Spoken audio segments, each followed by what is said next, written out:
வாய் கூட அழுகின்ற பிள்ளைக்கு தானே பசி என்று பரியோடு பாலூட்ட வருவாள் உன் வீட்டு கண்ணாடி. ஆனாலும் கூட முன் வந்து நின்றால் தான் முகம் காட்டும். இங்கே மனதுக்குள் பல கோடி நினைவுகள் இருந்தாலும் உதடுகள் திறந்தால் தான் உதவிகள் பெறக்கூடும்.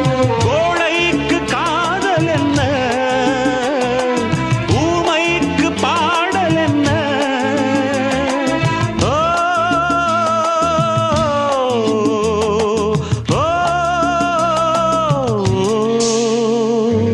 பூங்கொடிதான் பூத்ததம்மா, பொன் வண்டுதான் பார்த்ததம்மா. பாட்டெடுக்க தாமதிக்க